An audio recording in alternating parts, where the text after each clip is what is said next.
This video is brought to you by DraftKings. I'd like to thank our sponsor, Prize Book Fantasy is the best place to win $500. Jamie Foxx does it so cool. Look at that $100.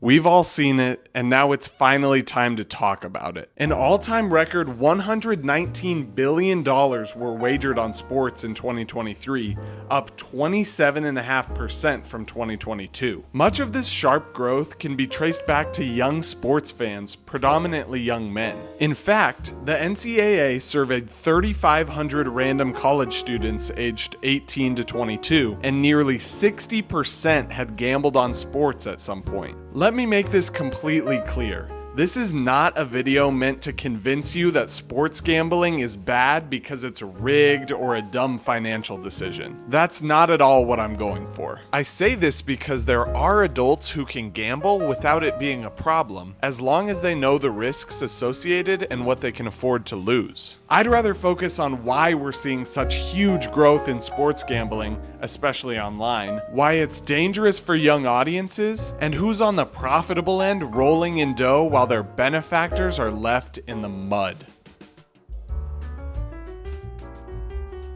So, how has sports gambling, specifically online sports gambling, grown so much in the past few years? After all, online gambling casinos are illegal in 39 out of 50 states. To figure that out, we have to look closer at fantasy sports. Fantasy sports, the most prominent of which being fantasy football, are very popular in the US. I'm sure most of you are familiar with fantasy football, but the gist is that you draft a team of real players with your friends, and whoever's drafted group performs best wins in any given week. Groups of friends that participate will sometimes wager a small amount of money that the winner takes at the end of the season. This was always considered different from traditional sports betting because in many states it was ruled that fantasy sports were a game of skill and shouldn't be lumped in with traditional sports books, which are fully chance-based. For example, in New York, fantasy sports betting was legalized with a judge stating, "Games in which skill predominates over chance do not constitute gambling." These state rulings are the reason why you'll consistently see these types of maps shown in gambling ads telling you which states you can bet on all sports books, no sports books, or just fantasy sports books. This description makes it seem like fantasy sports betting shouldn't be a problem. There shouldn't really be an issue if adults want to, as a friend group, put up $100 each for a fantasy league.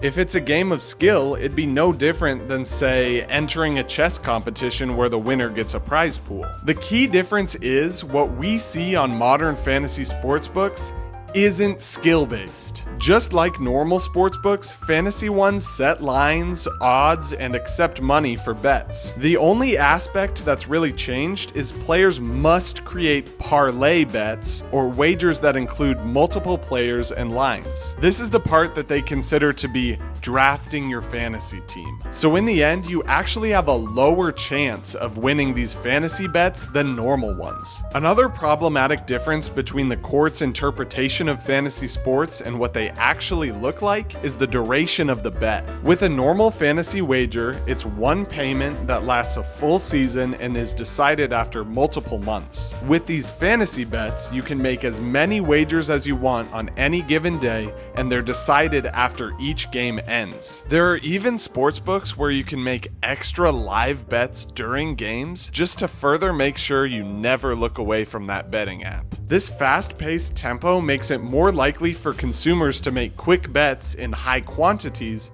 without really thinking about how much money they're putting on the line. This fantasy isn't gambling loophole not only opens up sports betting to more states, but also makes it so younger people can gamble. In the US, the legal age for gambling is 21. Fantasy sports betting lowers this age to 18. That means high schoolers can open up their phone in algebra class and bet as much money as they want on whether Patrick Mahomes will get over or under 2.5 passing touchdowns that night. It's well known that younger people are more susceptible to both addiction and predatory marketing. The highest rates of addiction come from the 18 to 25 age demographic. We've seen cases of this being exploited in the gambling sphere before, with thousands of children being fleeced of their parents' money by CSGO loot boxes or other similar in-game purchases. Kids are also more susceptible to these marketing tactics, and there's no shortage of predatory marketing on fantasy sportsbooks. These will generally take the form of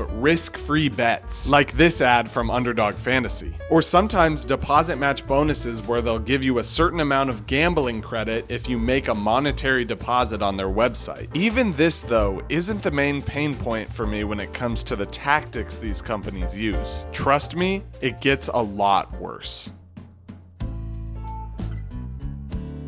Let me lay out a quick scenario. This is your friend Calvin. He's a great friend. He supports you unconditionally with any hobby you happen to have. If you play sports, he cheers at every one of your games. If you make music, he listens to every song. And if you're in trouble, he's always there to bail you out. Now suppose there's a shady person that approaches and tells you he's planning to rob Calvin's house. He says if you give him Calvin's spare key to assist in the break-in, he'll give you 50% of whatever he steals.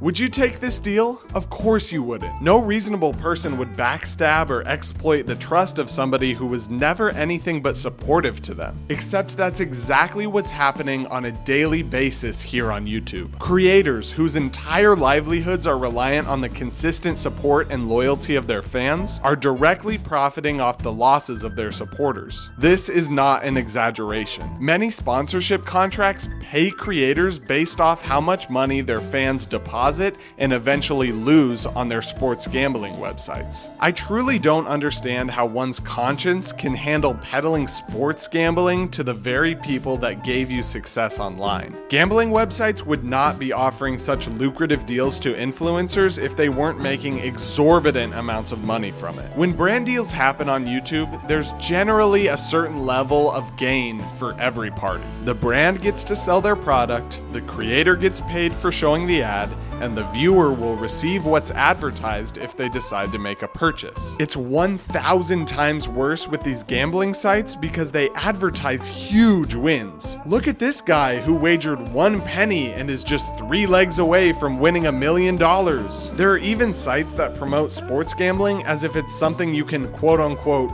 game or beat in order to make huge profits. You can beat the odds using data and analytics to make money. It's all bullshit. The companies know it, the creators know it. The only people that don't know it are the young impressionable eyes that think that they can just maybe strike it rich and be able to afford that next $80 Madden reskin. Overall, I just consistently find myself disappointed in the mainstream creators who decide to shill out to young fans that don't know any better. It's expected out of known weirdo influencers like Aiden Ross and Jake Paul. But there are seriously beloved sports creators on YouTube that decide to cash in on that sweet, sweet gambling money. People need to be a lot more conscious of their audience and the fact that some morals aren't worth compromising just for a fat paycheck. Up to this point, I've generally kept my mouth shut when it comes to calling out specific people for selling out to their fans. No matter what my audience size is compared to theirs, I don't want to send any sort of mob towards the people who participate in the promotion of gambling. While I personally believe promoting gambling to young, impressionable audiences is very immoral, it's very normalized in the industry and many people view it as completely fine. There are a few fringe cases though where I feel like it's important to show off especially heinous actions. In large part because I want people to know what to look out for. One of the most common types of influencer betting scams is going onto TikTok, showing parlay slips that won, and telling people they can get exclusive winning plays if they join a Discord or a subscription service. This is one of those guys who happens to have over 100,000 followers on TikTok and constantly makes these types of posts. This right here is the most guaranteed sports bet you're gonna see for the Monday Night Football game tonight. You're gonna get a chance to win every single day with me. We're making $10,000 sports betting this month. What they do is lure young people in with the promise of guaranteed winnings and charge them an exorbitant amount of money for the privilege of viewing their special picks. Guaranteed.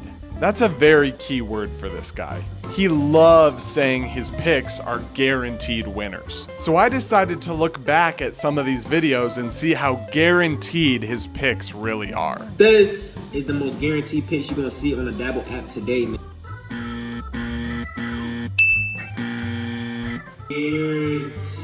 I'm telling y'all right now, these are the most guaranteed 2 picks for NFL Week 1. Guaranteed. These right here are the most guaranteed picks on the Underdog app today. Guaranteed. Another strategy these scammers like to use to lure young people in is say their age and then proceed to flex their wealth to make kids think they can achieve a certain lifestyle just by listening to them. Some people even take some other questionable standpoints. Here's why I'm not evacuating in a level evacuation zone in Sarasota, Florida. The direct hit of hurricane. I'm not leaving. Here's why. I bet on sports for a living, and I have 8 cars, a McLaren, and a Lamborghini. I need to make sure that everybody's cars stay safe. Jokes aside, this is truly despicable stuff. Everything from the verbiage to the editing style to the content is catered towards kids. And all these guys care about is filling their pockets with gambling sponsorship money fueled by the losses of the people who are dumb enough to trust them. To wrap things up, online sports gambling isn't just a game. It's a scam that's invading the eyes of people across the country. Gambling companies and the influencers that peddle their services are filling their pockets with the losses of vulnerable youth. I encourage anyone who is able to make a donation to the National Council on Problem Gambling. They're a nonprofit organization that receives no federal funding and relies on donations to run their helpline and educational programs. I will be donating 20% of this video's earnings and any money I make from new patrons to this nonprofit. And if you want to make an individual donation, I've linked their website in the description. Thank you all for watching. I'll see you next time.